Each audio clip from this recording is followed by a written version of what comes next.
Selamat pagi bagi kita semua. Selamat kita menikmati kasih dan kuasanya. Kita sudah memuji dan memuliakan Tuhan.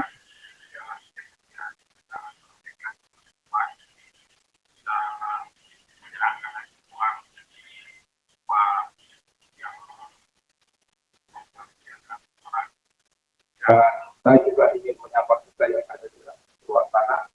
Salam Indonesia, salam centala dari Sabang sampai Merauke, dari mana sampai pulau. Mantal iman kita, masyarakat kita, masalah pengalaman kita. Tentunya dalam hidup ini menjadi Tuhan dan selamat kita dan juga selamat. Jangan katakan bahwa Yesus bukan Tuhan. Jangan katakan pula bahwa Yesus bukan juru selamat. Dia adalah Tuhan, dia adalah juru selamat. Kalau engkau percaya, engkau akan diselamatkan. Engkau tidak percaya, engkau akan. Yohanes 3 ayat 36. Yohanes 14 ayat yang tadi sudah berkata, akulah jalan dan kebenaran dan hidup. Tiada seorang sampai kepada Allah kalau tidak melalui aku. Dan Petrus mengatakan, dan keselamatan tidak ada dalam siapapun juga selain dalam Dia Yesus Kristus. Karena di bawah kolong ini tidak ada nama lain yang diberikan kepada manusia yang olehnya kita diselamatkan. Mantap. Dan juga kita mengatakan, karena begitu besar kasih Allah akan dunia ini, sehingga ia mengaruniakan anaknya yang tunggal, supaya setiap orang yang percaya kepada yang tidak binasa, melainkan beroleh hidup yang kekal. Saya, saudara, kita semua yang percaya kepada Dia akan diselamatkan. Tidak usah tanya apa bisa Tuhan. Karena ada orang katakan saudara, orang Kristen itu sendiri. Seluruh dunia ini pun mampu, kalau semua orang percaya kepadanya, mampu untuk menampung, jadi tidak usah takut. Nah, dan Alkitab juga mengatakan dengan hati percaya dan dibenarkan, dan dengan mulut mengaku dan diselamatkan. Dan Alkitab juga mengatakan ayat 11 ini, setiap orang yang percaya kepadanya tidak akan dipermalukan. Dalam Roma 9 sampai dengan 11. Puji nama Tuhan. Di pagi ini sebelum kita mendengar firman Allah, kita sudah berada di penghujung tahun. 2 hari lagi kita akan melewati hari yang bersejarah. Kita akan lupakan tahun 2024 dan menyongsong tahun yang baru, tahun yang kita harapkan, tahun yang penuh dengan pengharapan, walaupun situasi dan kondisinya tidak memungkinkan. Tetapi saya mengatakan Tuhan senantiasa memelihara. Dia sudah melakukan di 2024 dan dia akan teruskan melakukan yang baik, melakukan yang manis, yang indah di dalam setiap kita yang percaya. Yang penting hidup kita selalu berkenan kepada Dia, taat, dan melakukan apa yang diperintahkan oleh Tuhan kepada kita. Puji nama Tuhan. Sebelum kita mendengar firman Allah, kita berdoa terlebih dahulu. Mari kita berdoa.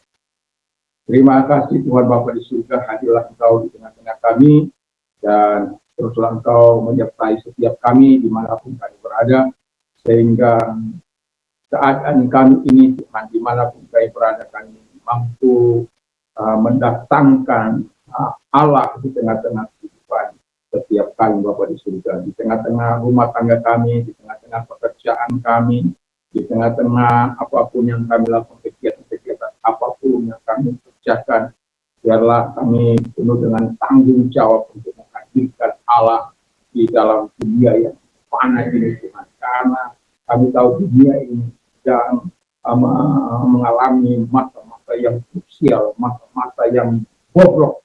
Tapi kalau kami sebagai orang percaya mampu menghadirkan kuasa-Mu di tengah-tengah dunia, menghadirkan Engkau di tengah-tengah dunia ini, Kau mampu mengubah situasi itu menjadi situasi yang baik, dari situasi yang buruk menjadi situasi yang indah cemerlang, dan dari situasi yang tidak menyenangkan menjadi menyenangkan, dan situasi yang berat akan Tuhan ringankan. Semuanya karena Tuhan dan karena kehadiran-Mu di tengah-tengah kami, di tengah-tengah umatmu, di tengah-tengah dunia ini. Terima kasih, kami percaya di penghujung tahun ini, kami 2 hari lagi akan memasukinya. Tapi kami tak percaya kepada Tuhan akan terus menyertai kami. Dan bersiaplah, kami bersiap untuk menerima segala kebaikan-Mu dan meninggalkan hal-hal yang buruk di tahun 2024 dan menyongsong tahun yang baru dengan ucapan syukur terima kasih kepada Bapa dan berikhtiar untuk melakukan apa yang jauh lebih baik dari tahun 2024. Terima kasih Bapa di surga, kami bersyukur dan kami sambut firman-Mu dan berfirmanlah dan tanamkan setiap firman-Mu di hati kami, di pikiran kami, di hidup kami, baik kami umat-Mu, baik mereka yang mendengarkan di luar sana. Kiranya Tuhan Yesus memberkati, kami bersyukur dalam nama Yesus. Haleluya. Amin. Kita membuka Lukas 2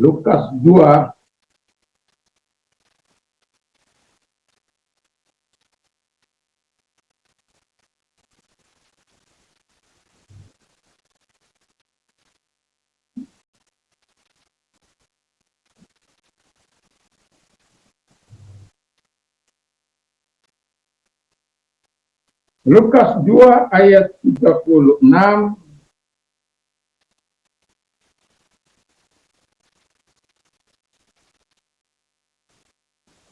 sampai dengan 38. Saya akan bacakan bagi kita. Lagi pula di situ ada Hana, seorang nabi perempuan, anak Fanuel dari suku Aser. Ia sudah sangat lanjut umurnya, sudah kawin, ia hidup 7 tahun lamanya bersama suaminya. Dan sekarang ia janda dan berumur 84 tahun. Ia tidak pernah meninggalkan bait Allah dan siang malam beribadah dengan berpuasa dan berdoa. Dan pada ketika itu juga datanglah ia ke situ dan mengucap syukur kepada Allah dan berbicara tentang anak itu kepada semua orang yang menantikan kelepasan untuk Yerusalem. Puji nama Tuhan. Tema kita adalah tanggung jawab kita menghadirkan Allah dalam dunia ini. Memangnya Allah bisa kita atur. Memangnya Allah bisa disuruh. Memangnya Allah pembantu kita. Tema kita sangat menarik karena dikatakan tanggung jawab kita menghadirkan Allah dalam dunia ini. Bukan sebuah pekerjaan yang mudah, bukan sebuah pekerjaan yang gampang, tetapi itu membutuhkan tanggung jawab, komitmen kepada Tuhan, pemilik segala yang ada. Mazmur 24 ayat 1 dikatakan di sana bahwa Tuhanlah yang mempunyai bumi serta segala isinya. Lalu kemudian dikatakan bahwa kalau dia yang punya segala isinya dan dunia serta yang diam di dalamnya, termasuk saya dan saudara. Ya.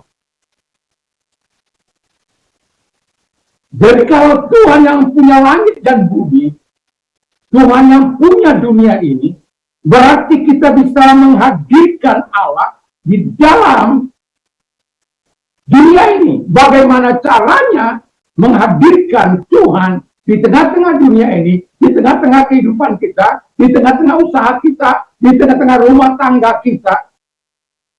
Yang pertama Alkitab katakan, kita harus hidup beribadah kepada Allah. Ini penting. Kenapa kita harus hidup beribadah kepada Allah? Ini tanda perbedaan kita, bahwa kita adalah orang yang beribadah kepada Allah yang hidup, bukan kepada Allah yang mati, tapi kepada Allah yang hidup. Allah Israel itu. bukan Allah abal-abal, bukan Allah yang tidak bisa membuat mujizat, bukan Allah yang tidak bisa berbuat apa-apa, yang harus diatur oleh manusia. Dia punya kehendak, tetapi dia juga mau bekerja sama dengan umatnya yang sungguh-sungguh kepada dia. Dan itu sebabnya saya mau katakan kepada kita, marilah kita hidup beribadah kepada Allah. Saya tadi pagi sempat membaca tentang Korah, Abiram, Datan, ya, yang merasa Tuhan itu tidak fair, ya. Tuhan itu tidak adil.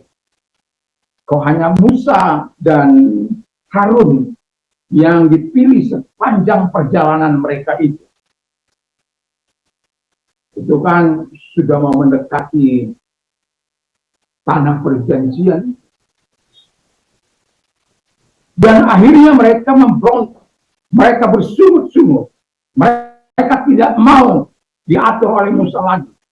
Dan Musa sangat murka. Mereka bilang, bukan kamu aja yang bisa, kami juga orang yang kudus kok. Yang mau saya katakan adalah, Musa mampu menghadirkan kuasa Allah. Musa mampu menghadirkan apa yang dikehendaki oleh orang Israel. Dan ketika mereka memperlakukan Musa dengan cara yang demikian, Allah yang menjadi pembelanya. Dan kita tahu pada akhirnya, setelah melalui proses, mereka disuruh membawa pembaraan, dan tetapi Tuhan tidak menjawab mereka, Tuhan tidak senang. Bahkan Musa berkata, apabila kematian orang-orang ini seperti kematian orang-orang biasa, maka aku bukan dipanggil oleh Tuhan. Tapi kalau kematian mereka bukan seperti yang biasa, bumi mengangkat melarang hidup mereka. Yang saya sangat apakan adalah begitu mengerikan. Karena apa? Ada anak-anak di situ yang tidak berdosa. Hanya karena kesalahan orang tua mereka, Datan, Abiram, dan Korah. Hanya karena kesalahan mereka, anak istri mereka harus menderita. 250 yang membawa pembarahan, lenyap, yang 250 dibakar oleh itu. Sementara yang lain, Abiram CS atau Korah CS, ditelan. Itulah Musa yang mampu menghadirkan Allah di tengah-tengah kehidupan.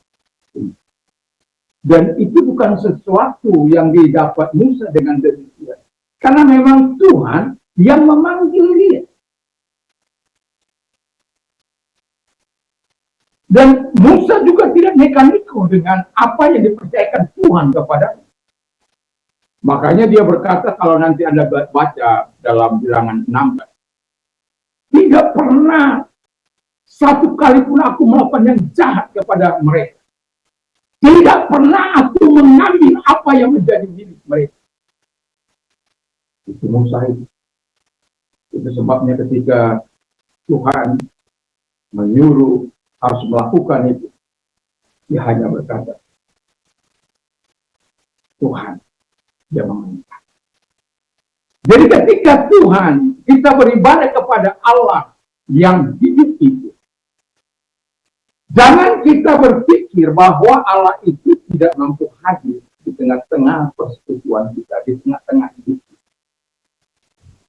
Allah sudah menyertai, Allah sudah mengatakan Immanuel, Allah yang menyertai. Matius 28 ayat yang ke-20. 20 di sana dikatakan, aku menyertai engkau sampai kepada kesudahan sana.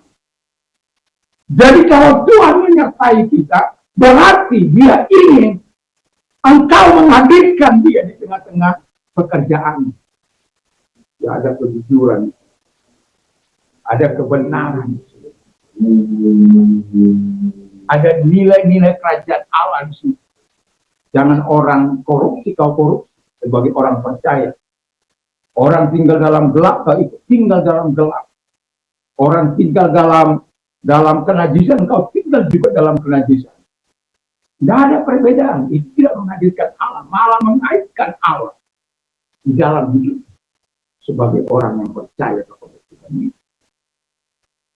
Itulah sebabnya kalau orang menganggap ibadah itu sesuatu yang tidak berarti, tapi bagi kita orang-orang yang percaya, kita tahu bahwa bagaimana Tuhan mau hadir. 2-3 orang berkumpul, namaku aku hadir di tengah-tengah mereka. Nah, itulah yang kita hadirkan di tengah-tengah dunia.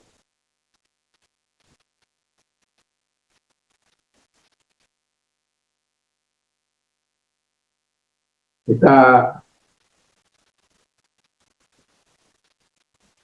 di tahun 2024 dan 2 hari lagi kita akan melewati 2024. Tentu berbagai hal dalam pikiran kita, dalam hidup kita, di tengah keadaan bangsa yang tidak sedang baik-baik saja. Tetapi kita harus tetap optimis, kita harus tetap percaya, kita harus tetap yakin bahwa Tuhan tidak mengabaikan hidup kita. Tuhan tidak meninggalkan hidup kita. Yang penting kita betul-betul beribadah kepada Allah yang hidup itu.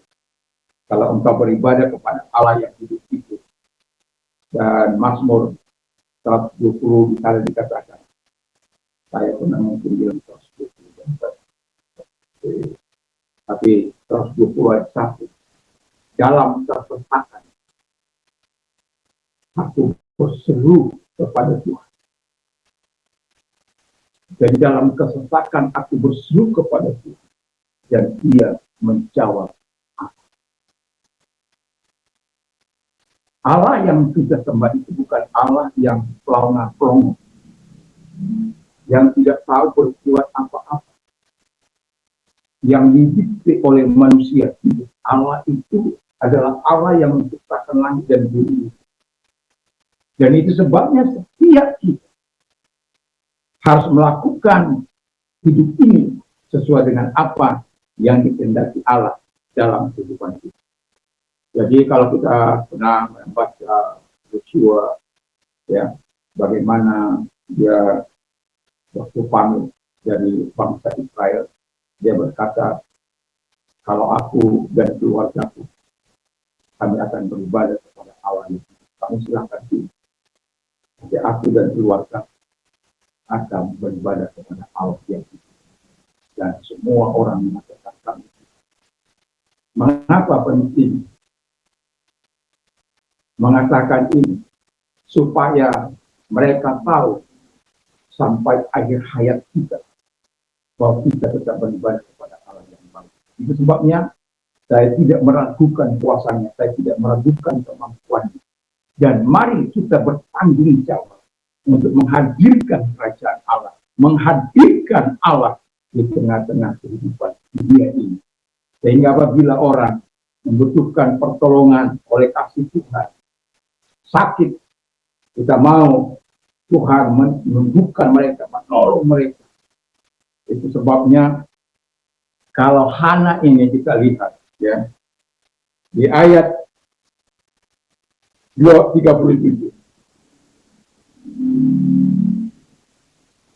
Dan sekarang ia janda dan berumur 84 tahun. Ia tidak pernah meninggalkan bait Allah dan siang malam beribadah dengan berpuasa dan berdoa. Saya boleh menambah, ya.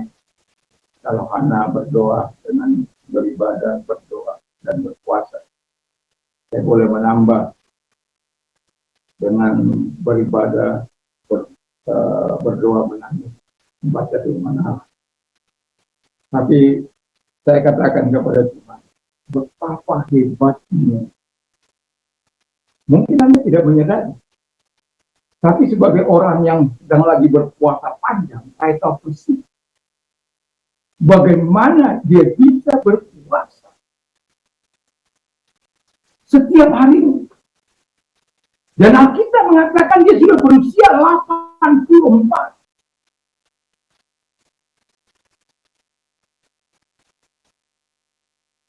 Dan kerjaannya tidak ada yang lain beribadah, berdoa, berpuasa. Lalu nafkah hidupnya dari mana? Itu urusan Tuhan. Pastilah kalau dikatakan begitu berarti dia tidak melakukan apa.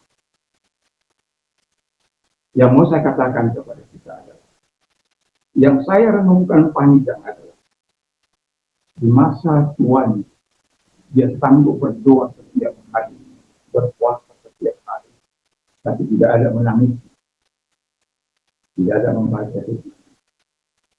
Kalau dulu kan belum ada Tuhan yang seperti harus takut semua dari para pribadi dia sebagai nabi. Dia juga ketika kalau Tuhan bersuara kepada dia, Tuhan akan memberikan iman.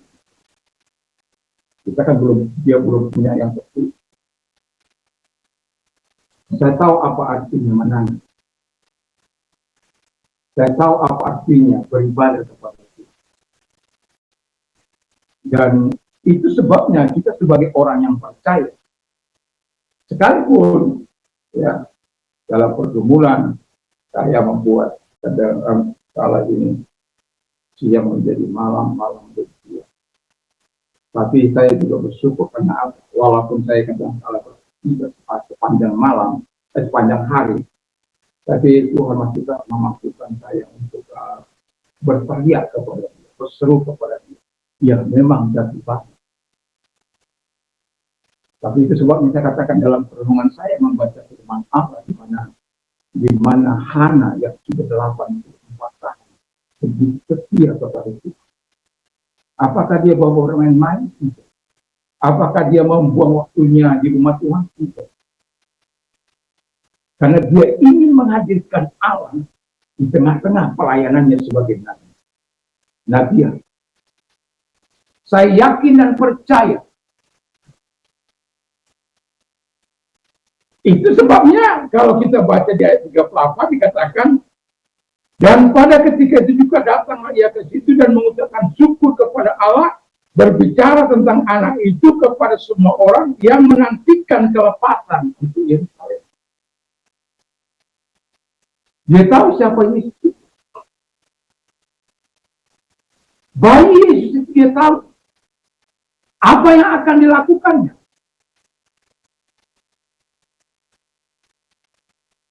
Yang kedua, kata firman Allah, tanggung jawab kita menghadirkan Allah dalam dunia ini. Yang kedua, kita harus hidup dalam kasih Allah.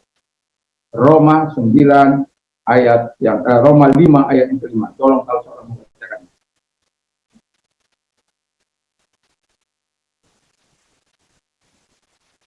Roma 5 ayat 5. Roma 5 ayat 5. Dan mengharapkan tidak mengecewakan, karena kasih Allah yang dicurahkan dalam hati kita dan tulus yang dikaruniakan. Ya, dan pengharapan tidak mengecewakan karena kasih Allah telah dicurahkan di dalam hati kita oleh Roh Kudus yang telah dikaruniakan kepada kita. Jadi kasih itu dicurahkan Allah bukan karena kehebasan kita. Kita bisa melakukan kasih kepada sesama kita. Tidak. Karena memang kasih itu sudah dicurahkan kepada kita, kita juga harus menunjukkan kasih itu kepada dunia yang tidak mengenal kasih itu.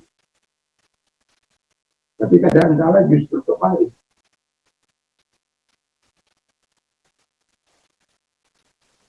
Orang-orang percaya hidup dalam keegoisan. Memang ego itu kan expel God out. Jadi mengusir Tuhan keluar. Kalau orang hidup dalam akunya.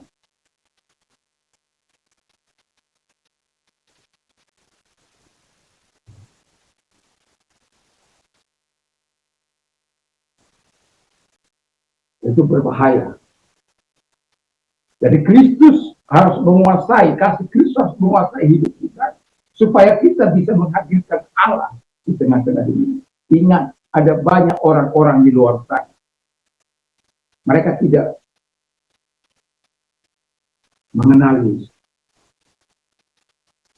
Ketika saya satu kali berada di persimpangan jalan, lalu kemudian saya sebelum saya memberikan uang kepada mereka yang minta, dan masih ada waktu untuk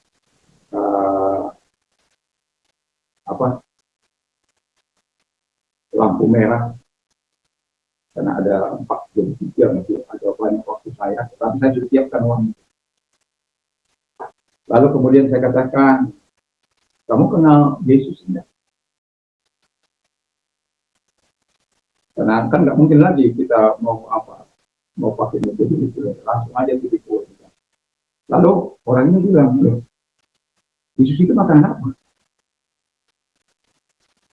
Oh, saya langsung bilang, dia makanan surgawi itu. Kalau kamu percaya, kamu akan hidup. Saya juga nggak menyadari pertanyaannya sampai ke situ. Makanan apa itu? Yang mau saya katakan adalah jangan tipu di era kemajuan yang seperti ini. Semua orang tidak mengenal ini. Karena ada banyak orang juga belum dapat aktif. Orang-orang yang tertunjuk, orang-orang yang di jalan. Saya sebelum memberikan ongkos kepada seseorang, sebenarnya saya prihatin. Bertahun-tahun dia seperti itu. Saya kasih makan dia, dan saya kasih minum dia. Lalu kemudian supaya dia sembuh dari apanya, oh tunggu dulu, saya mau doakan dia, oh tunggu dulu. Dia tidak mau didoakan. Padahal bertahun-tahun jalan sana, jalan sini. Tapi ketika kita menawarkan kasih Tuhan kepada dia, tunggu dulu.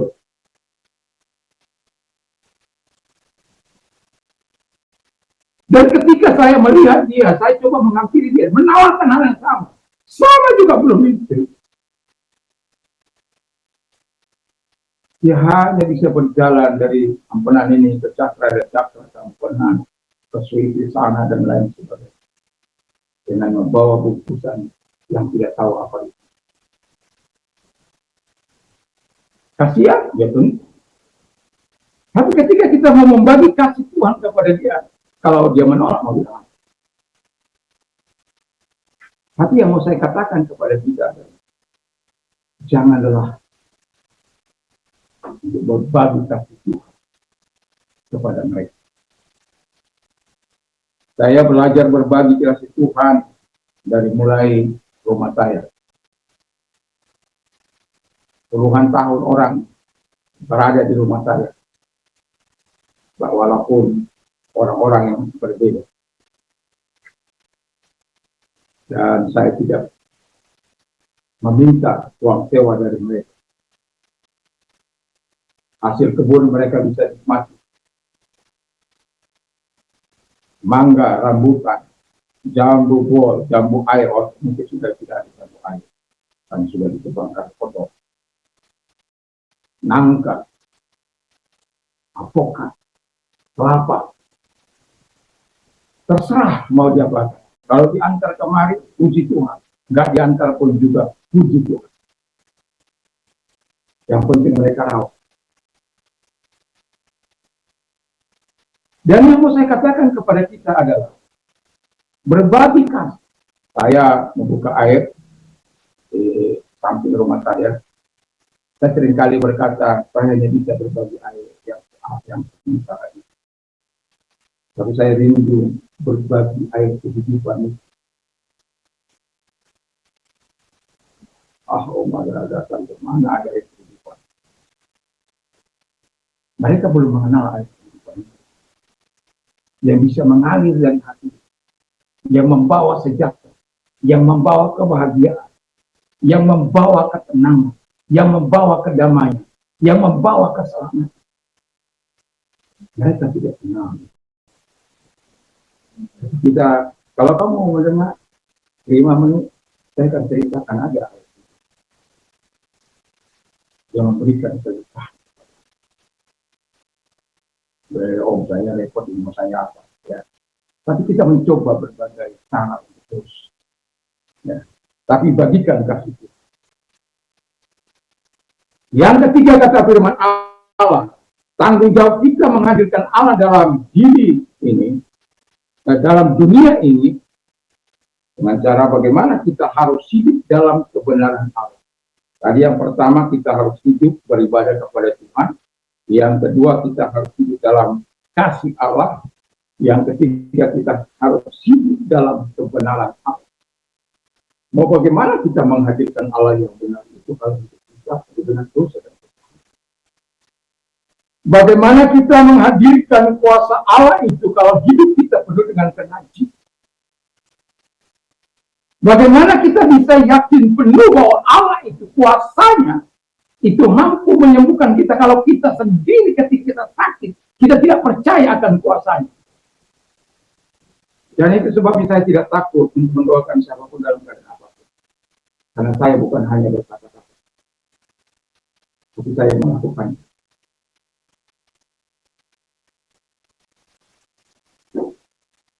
Mungkin kalau di rumah orang penuh dengan obat-obatan, dia punya T3K. Di sini hanya ada kotak. Yang bernama kotak Yesus Kristus.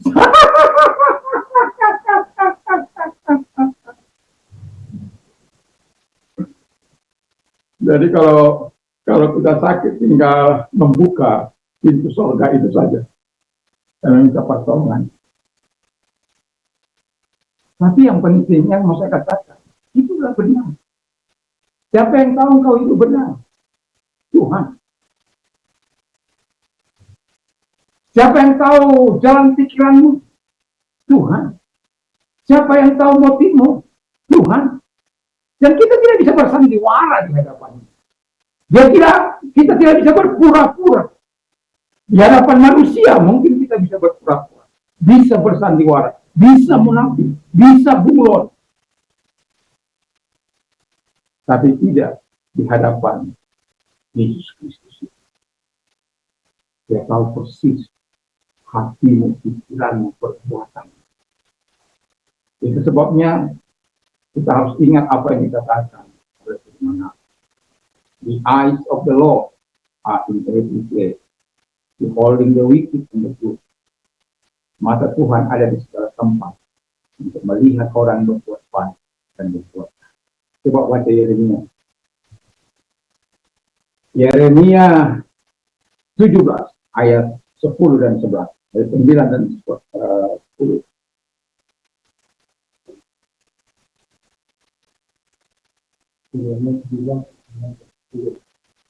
Betapa listriknya hati yang menunjuk daripada segala sesuatu.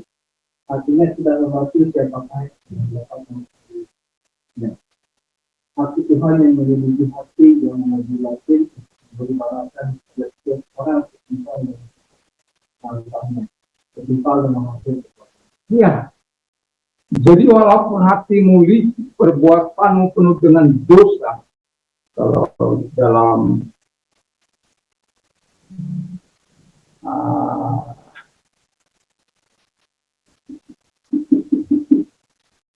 Mazmur 14, temanya itu adalah orang bebal.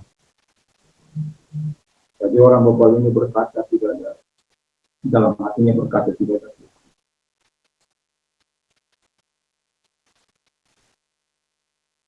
Tidak ada Allah. Busuk dan jijik perbuatan mereka. Tidak ada yang berbuat baik. Menyeleweng, berbuat dosa, melakukan kejahatan, memberontak. Itulah pekerjaan mereka. Tapi pemazmur katakan dalam Mazmur 93 ayat 3, I have chosen the way of truth. Aku telah memilih jalan kebenaran. Apa yang kita pilih? Jalan dosa, jalan penyelewengan, jalan penipuan, jalan-jalan yang menuju maut. Apakah jalan kebenaran bagaimana yang dilakukan oleh Mazmur 119 ayat 30? Dan I have said, kalau I have said itu, saya telah menyetel, menyesuaikan. I have set my heart on your statute. Jadi dia menyesuaikan hatinya terhadap hukum-hukum Tuhan. Apa yang dia tidak suka, dia jauhi. Apa yang Tuhan suka, dia lakukan. Kenapa? Dia hidup dalam kebenaran. Kalau hidup dalam kebenaran, itu akan menjaga hidupnya. Ada orang, tidak ada orang, ada yang dikenal, tidak ada yang dikenal, sama saja. Karena apa? Dia takut Tuhan. Takut Tuhan itu kan memindahkan orang berbuat dosa. Dan takut Tuhan itu membimbing orang hidup dalam kebenaran. Dan sangat penting bagi kita untuk meniru pemazmur ayat those in the way of truth. Jadi kalau kita telah memilih hukum-hukum Tuhan, untuk kita telah hidup dalam kebenaran, kita harus berjalan dalam hukum-hukum Tuhan, kita harus berjalan dalam Taurat Tuhan, kita harus berjalan dalam kehendak Tuhan, bukan dalam kehendak. Dan kita bisa melihat bagaimana Paulus, bandit besar, penjahat besar, pembunuh, ya, tetapi Tuhan anugerahkan hidupnya kepada Paulus, hingga dia berkesempatan menikmati kasih karunia Yesus, walaupun dengan cara yang unik. Dalam perjalanan ke Damsyik, dengan penuh otoritas untuk menyakiti yang namanya sekte Tuhan, orang-orang yang percaya kepada Yesus mau diseret kembali ke Yerusalem. Dan dia mempunyai otoritas untuk itu. Dan kalau dia melakukan manuver-manuver yang sampai membahayakan nyawa orang lain, bahkan mungkin sampai menghilangkan nyawa orang lain, dia tidak akan dihentikan. Dan begitu luar biasa. Tapi di tengah jalan itu, Yesus menghampiri dia. Yesus bertanya kepada dia, Saulus, Saulus, mengapa engkau menganiaya? Dia bilang, aku gak pernah menganiaya Yesus. Kok ya benar aja, kau kan gak mati. Manalah pernah aku aniaya kamu? Yang aku aniaya itu tuh, pengikut-pengikutmu, bukan kau yang aku aniaya. Terus bilang, menganiaya mereka dalam hati. Bayangkan, orang yang hidup dalam kebenaran itu dijaga. Bukan berarti kita hidup, tapi juga bukan Tuhan yang membuat kita harus hidup dalam. Tapi kalau Tuhan izinkan kita mengalami seperti yang dialami oleh sahabat itu, puji Tuhan. Berarti engkau punya karunia khusus. Itu sebabnya dengan keadaan seperti itu, Saulus itu memiliki karunia khusus. Wah, kalau Anda baca itu kisahnya, Anda bisa meneteskan air mata. Yang tadinya dia menjadi, katakanlah, penganiaya, sekarang dia yang dianiaya. Yang tadinya dia mengejar-kejar, dia yang dikejar-kejar. Yang tadinya dia yang disesat, dia yang disesat. Yang tadinya dia yang memukul, sekarang dia yang dipukul oleh bangsanya. Yang tadinya dia mengharapkan kematian orang lain, sekarang dia diharapkan kematiannya oleh bangsanya. Itu sesuatu yang kenapa? Dia memilih jalan.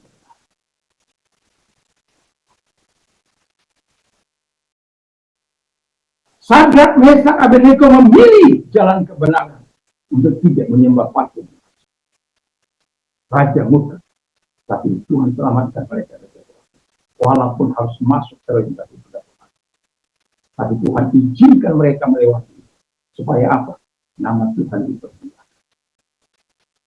Daniel melewati lubang singa dengan segala fitnahan kepada dia karena dia tidak mau kompromi untuk melakukan kejahatan. Karena dia sudah didengar untuk dipromosikan menjadi orang nomor satu yang membawahi semua. Dan itu membuat mereka, wah ini bahaya. Dan mereka mencari salah. Tidak ada kesalahan.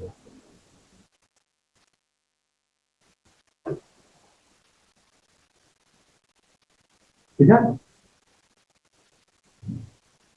Tapi karena dia percaya kepada Allah, dia terus berdoa. Dan itu dari situ 30 hari. Kalau Daniel ini mau mencari amannya, dia akan katakan, 30 hari aja buat Tuhan. Tahan dulu Tuhan, 30 hari tidak menyatakan. Tapi dia tidak lakukan. Saya ketika diangkat tengah malam ke rumah saya tidak berusaha diangkat dari rumah saya ini, lalu kemudian diintegrasi. Saya katakan, nyawa saya serahkan kepada Yesus. Jangan terlalu arogan, saya tidak arogan. Demi iman saya kepada Yesus. Apapun saya lakukan. Kejahatan yang saya lakukan, kalau Anda bisa katakan itu kejahatan, adalah karena saya berkira dengan Anda. Coba saya sama dengan Anda, tentu akan betul. Tapi karena saya percaya kepada Yesus, Anda perlakukan saya seperti itu. Oh bukan, tidak bisa. Apa yang saya lakukan kejahatan? Apa polisi yang saya lakukan kejahatan? Ada Pak? Oh amin. Apa yang saya lakukan kejahatan? Orang yang melakukan kejahatan, yang melakukan kerusuhan, yang tidak diapain, dibiarkan aja demikian. Apa yang salah dalam itu? Karena engkau hidup dalam kebenaran membuat orang mengingatkan. Dan itu sebab menghadirkan Allah terus di dalam hidup, di dalam perilaku, konsisten untuk hidup di dalam kebenaran firman Allah. Konsisten untuk beribadah kepada Allah dengan sungguh hati, sampai menggerakkan hati Allah, sampai kita merasakan kuasa ibadah itu dalam kehidupan kita. Kuasa kasih Tuhan itu. Kita kan diselamatkan karena kasih Tuhan. Saya masih ingat bagaimana teman-teman saya yang begitu luar biasa, Tony Longkutoi dan Tony Sinaga, tapi pertama itu Tony Sinaga, yang senantiasa mengingatkan saya untuk cinta kepada Tuhan. Saya ketok aja kepalanya. Dan tidak pernah sekalipun dia bisa membawa saya ke dalam Kristen. Ya, itu walaupun dia ada beginilah, ada beginilah, ada tidak pernah. Tapi saya masih ingat ketika kami mau penamatan, dia berkata, saya berdoa supaya satu kali betul-betul ditangkap oleh Tuhan, menerima Yesus. Ada banyak kata-kata yang dia sampaikan. Karena saya mengaji. Berjalannya waktu, ketemu lagi dengan Tony Longkutoi, dia sudah almarhum. Begitu luar biasa. Mereka memperhatikan saya. Dan pada akhirnya, benteng yang saya bangun di hati saya, roboh juga. Dan saya bersyukur. Itu semua karena itu. Yang terakhir, ini yang tidak kalah. Kita beribadah kepada Tuhan, kita hidup dalam kasih, kita hidup dalam kebenaran, dan ini harus menjadi bagian utama.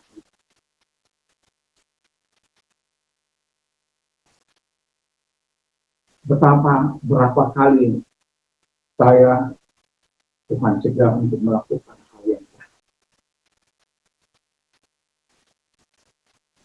Kenapa saya katakan Tuhan cegah untuk melakukan yang salah?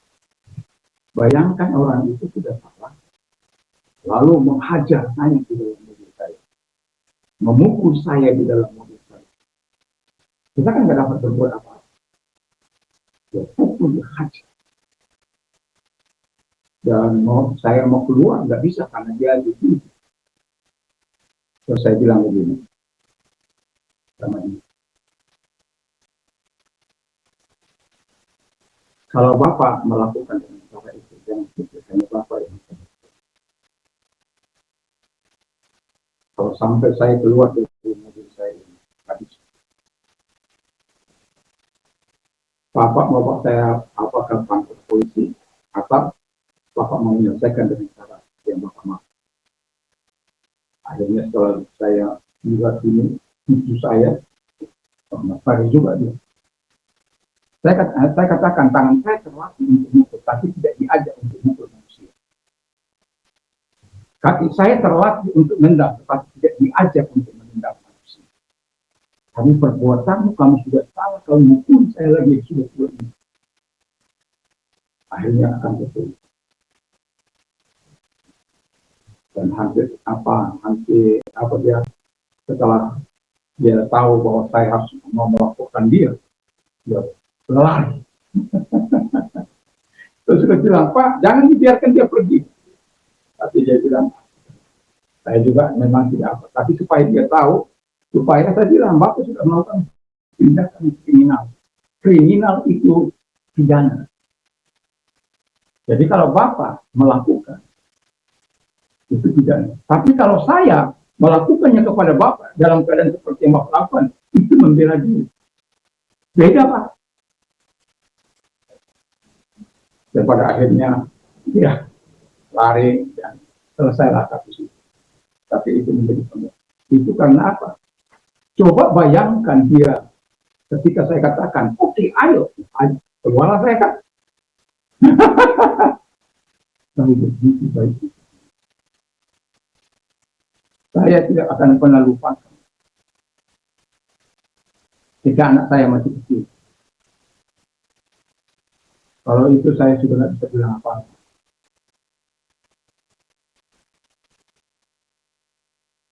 Anak saya masih kecil, usia 6 bulan. Jadi pada waktu itu orang bermain masuk di depan rumah kami. Jadi anak saya itu sedang biru. Saya bilang sama mereka, tolonglah. Ya. Sampai saya bilang, kalau Anda tidak percaya anak saya kejang-kejang, mari kita ke atas. Karena saya tinggal di lantai atas. Malah mereka tertawa lah, apalah. Macam-macam lah kata-kata yang tidak menyenangkan. Tapi saya coba sabar. Lalu bayangkan 15 arah knalpot, mesin knalpot itu diarahkan ke rumah. Dan itu saya tidak bisa lagi berkata-kata, saya sujud di hadapan mereka. Untuk segera tinggal di tempat itu. Yang mau saya katakan tadi, yang bagaimana Tuhan menghindarkan kita untuk tidak berbuat dosa. Ini sudah, anak saya sudah sekarang menjadi 9 tahun, tapi peristiwa itu tidak akan terjadi. Yang mau saya katakan, kalau Papa di dunia ini mampu bertanggung jawab seperti Bapak. Dan pada waktu itu, setelah itu saya lakukan, mereka masih tertawa-tawa, menghina, mengolok, dan datang apalah. Nah, saudara, saya sudah menempuh sebuah jalan, saya sayang sama anak saya, kemudian saya angkat itu. Karena ada 20 orang di depan rumah. Saya angkat itu, saya taruh di sini. Mungkin, kenapa saya mengatakan ini? Saya hanya mengatakan bukan berencana untuk melakukan sesuatu, tapi itulah keadaan demi anak saya. Saya tidak ingin mati anak saya sama mereka. Nah kemudian saya bilang begini, kalau di dunia game itu ada pimpinan ini. Jadi kalau Anda siapa yang merasa pimpinan yang maju, langsung saya tulis itu kemudian lompat. Langsung saya kejar ke rumah di bawah pol. Orang tuanya minta maaf, sudut kita.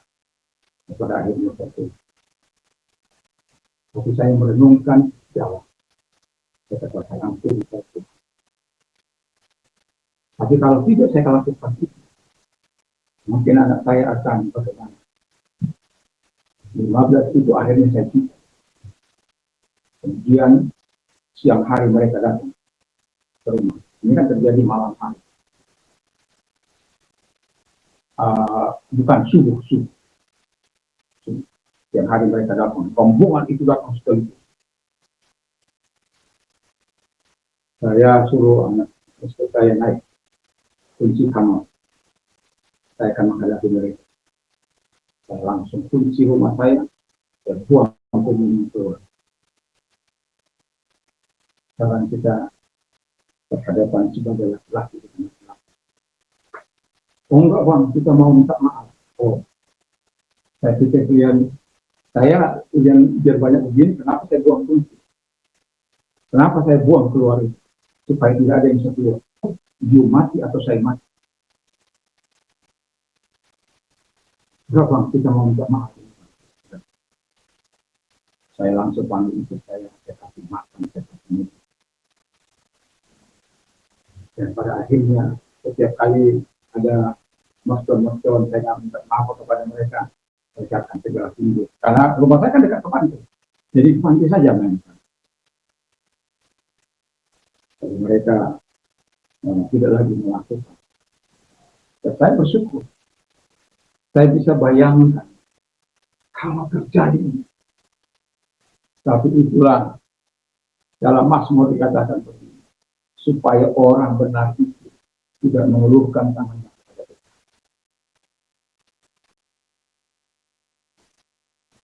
Jadi pemazmur mengatakan supaya orang benar itu tidak mengeluhkan tangannya.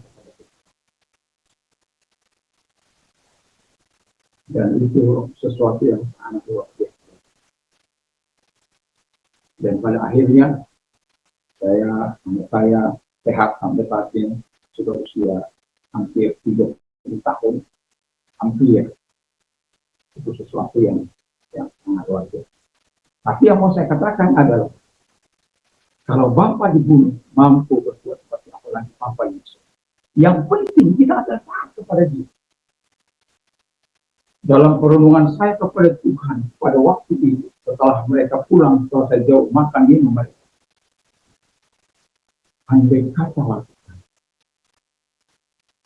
andai kata ini berandai-andai, tapi Tuhan katakan tidak ada andai-andai.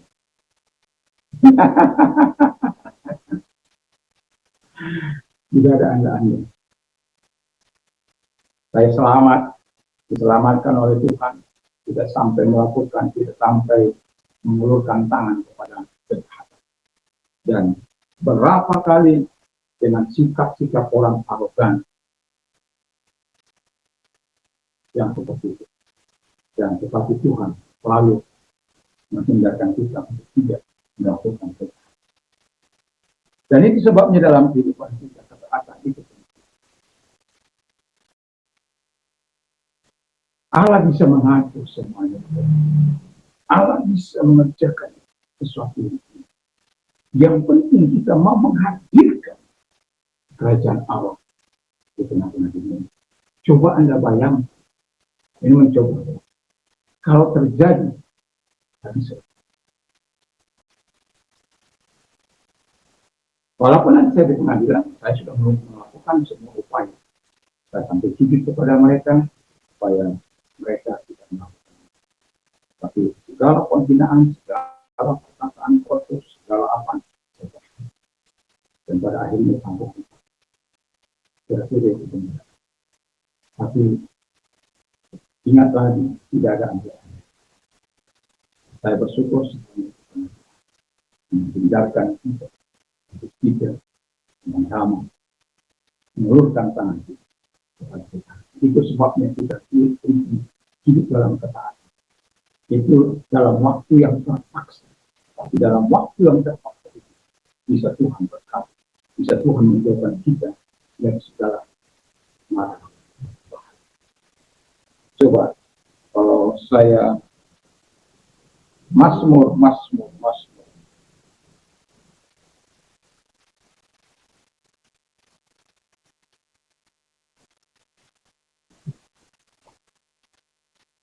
Coba baca Mazmur 104.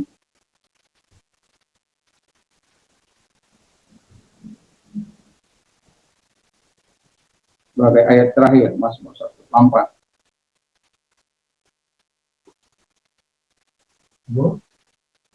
Nah, semua ya. Mazmur 104, 17 orang nyanyian jalan Daud. Jikalau bukan Tuhan yang melihat pada kita, jangan berkata demikian. Jikalau bukan Tuhan yang melihat pada kita, jika manusia bangkit melawan kita, maka mereka telah membuat kita hidup. Ketika amarah mereka menyala kepada kita, maka air telah mengalirkan kita dan sungai telah mengalir mengikuti diri kita. Maka telah mengalir mengikuti diri kita air yang meluap-luap itu.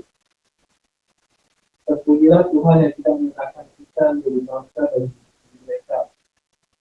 Jiwa kita terluput seperti burung dari jerat penangkap burung. Jerat itu telah putus dan kita terluput. Pertolongan kita adalah dalam nama Tuhan yang menjadikan langit. Iya. Kenapa perlu saya bacakan ini? Alkitab katakan tadi dengan jelas, kalau bukan Tuhan di pihak kita, ketika amarah orang, kita sudah ditelan. Ketika amarah mereka meledak-ledak, kita sudah dihancurkan itu kehidupan. Tapi Allah menjadi pembela kita karena Dia.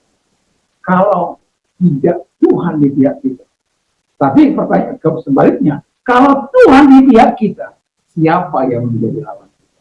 Kuncinya adalah di mana kita harus hidup beribadah kepada Allah, kita harus hidup dalam kasih-Nya, kita harus hidup dalam kebenarannya, dan hidup dalam kata-katanya. Kiranya Tuhan ini memberkati kita. Mari kita semua kepala kita.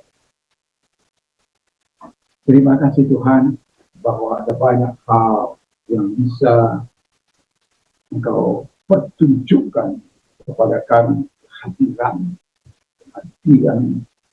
Allah di tengah-tengah dunia ini. Dan itu sebabnya sebagai orang-orang yang percaya, biarlah kami hidup sebagaimana yang Kau harapkan Tuhan.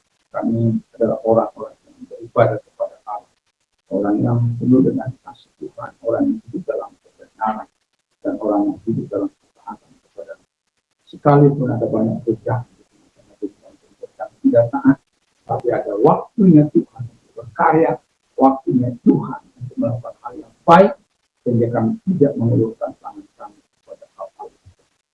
Terima kasih Tuhan, terima kasih Tuhan. Dan kami mau menghadirkan Allah di tengah-tengah dunia ini.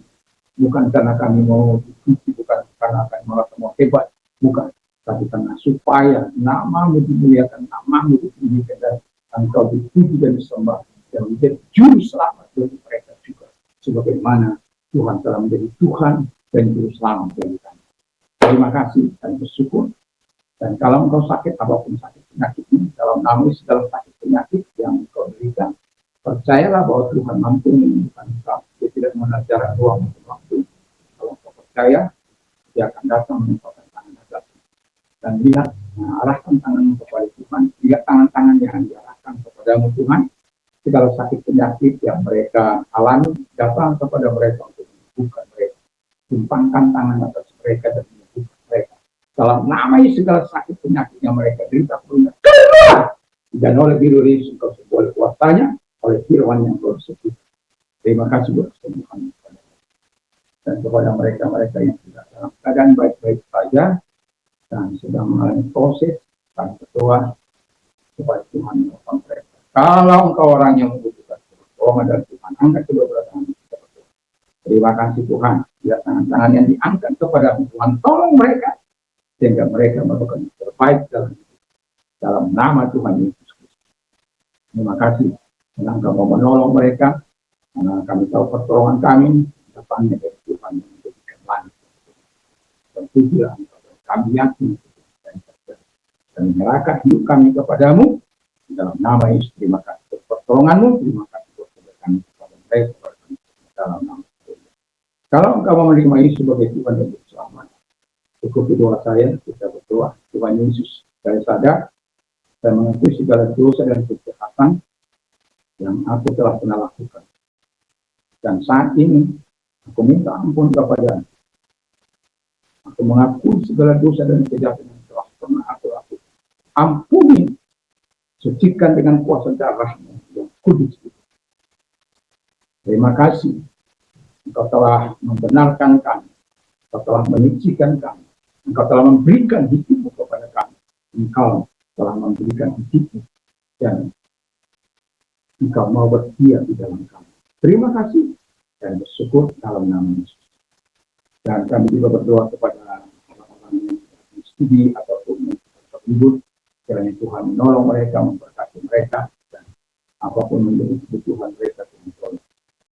Di masa liburan tahun baru ini, Tuhan ada jauhkan dari segala kecelakaan, siapapun, umatmu, gerejamu, teman-teman yang berliburan keluar pulau, bahkan keluar negeri, Tuhan juga memberkati mereka, supaya tetap dalam nama Tuhan, dan terus tetap bisa menghadirkan Allah dimanapun mereka berada, melalui perbuatan-perbuatan yang sesuai dengan kehendak Bapa di surga.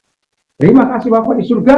Saya bersyukur kalau sempat kami kembali ke rumah masing-masing di bawah dosa apapun di keluarga kami masing-masing. Di dalam nama Yesus, saya bersyukur dan saya sekarang pulanglah dengan membawa dalam Tuhan Yesus Kristus, ketika Allah pada surga persekutuan kuasa kudus menyertai kita sampai selama-lamanya. Amin.